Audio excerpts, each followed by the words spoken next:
guys, welcome back on my YouTube channel. So please don't forget to put your comments down below, share, like, and subscribe.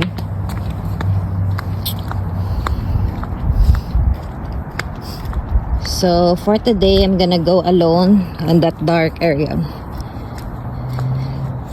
You see that canal, guys? It's so creepy.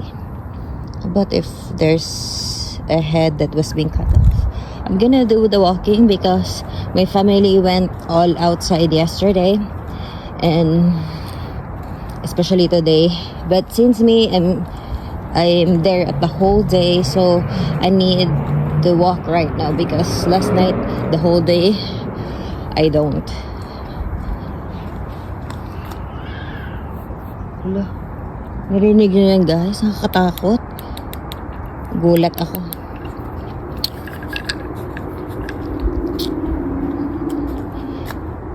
So, gulat ako, guys, sa pasensya na. Yun. Don't worry, guys, because I'm safe.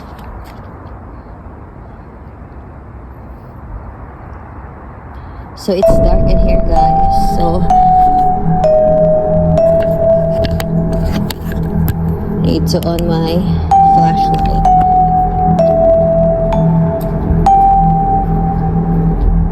Wala namang tao siguro dito. Kasi last time, na-remember ko, last week, guys, imagine, mabilis lang last week pa yun. Sabi ni mami sa akin na merong tao sa baba dito, that someone is under in this chair of the garden. That's the reason the officer was roaming around this oval. What my dad told me, because he actually see it at the news, that there's someone that is a homeless inside of this garden, but behind of it. Bye! Sure na, guys, nagsabi ako ng hi kasi yung family ko nag-hi siya sa akin. Doon lang bahay namin, so ayaw ko video ko yun. So I'm here, guys. Wala naman akong merong nakita na may tao dito. Kasi syempre natakot siya. Kasi syempre yung pulis siya umikot or roaming around, nag-ikot sa uwan. Sabi ni mami, sabi ni daddy sa akin last week. Ni daddy. Yun. Kasi nakita daw niya sa news. Ang lamig na ngayon. My goodness, guys.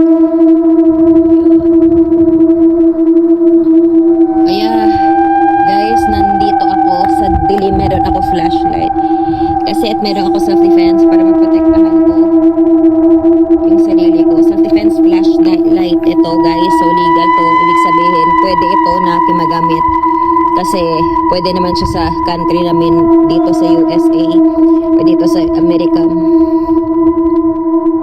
at saka mismo sa city ng US nga ito at saka sa state ng city nga ito, pwede naman siya talaga, guys, magamit yung self-defense flashlight. Yun, pwede yun sa batas at sa law. So, okay lang yun.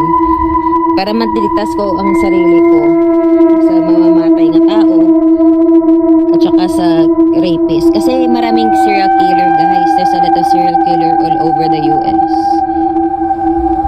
Or sex offenders. So, ganun. At ito ang self-defense flashlight ko. Ito, guys. Sa madilim. Ito.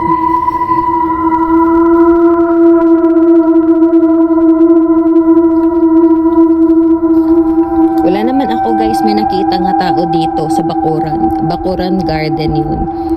Pero naalaala ko kasi last week, guys, sabi ni daddy sa akin ng gabi, nakita niya daw sa news na merong pulis na umikot doon sa oval na doon namin. Kasi merong homeless sa baba ng upuan na yan. Sabi ni daddy sa akin kasi nakita niya, guys, sa news. Sabi ni daddy sa akin last week. So nagwo-walking ako ngayon, guys. Kailangan ko ng flashlight at self-defense protection kasi maraming serial killer or sex offender at mamamatay or criminal dito sa US, Amerika.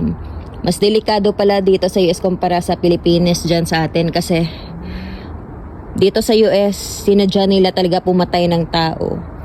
Kasi maraming serial killer. all over the US.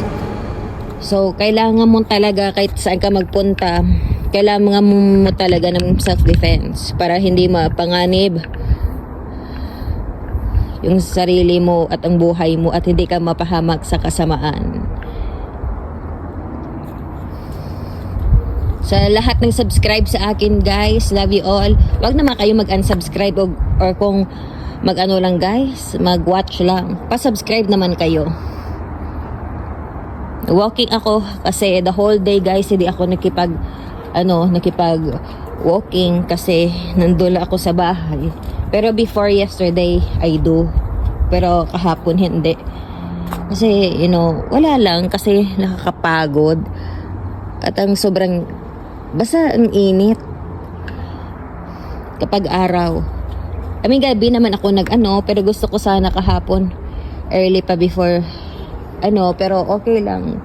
Kasi, walang akong energy kahapon talaga. Sobrang antok talaga ako. But ito, meron ako self-defense flashlight to guys, panglaban sa mga masama na tao, sa rapist, sex offender, sa criminal, serial killer. Kasi all over the US it's more dangerous kasi there's a lot of more serial killer compared to our country, Philippines, that the intention or sinadya pumatay ng tao. Kaya meron ako self-defense para hindi ako mapahamak sa kasamaan. Yun. Don't worry guys, nag-worry kayo sa akin, no? Don't worry guys kasi safe naman ako dito at malapit lang yung bahay natin. Hindi ako gusto pumunta sa malayo kasi nakakapagod na. At syempre wala akong kotse nga akin, sariling akin nga kotse. Pero nagda-drive naman ako pero ngayon hindi ako pwede mag-drive kasi wala akong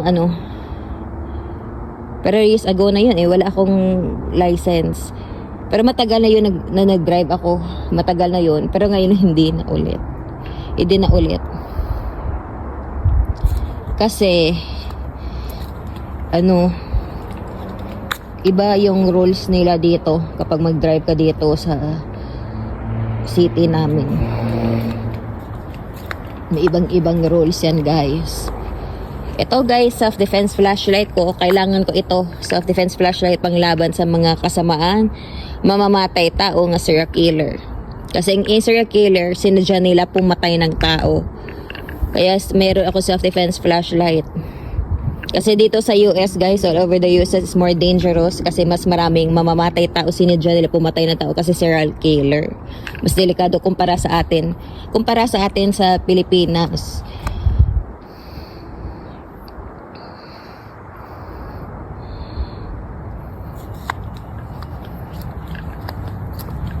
So don't worry guys kasi I'm actually safe and hindi sila makalapit sa akin. Hindi naman ako natakot pero hindi pa ako ready mapatay, ganun. Pero hindi ako natakot patayin kasi mumultuhin ko sila. Guys, love you all for watching my YouTube channel. Please don't forget to subscribe.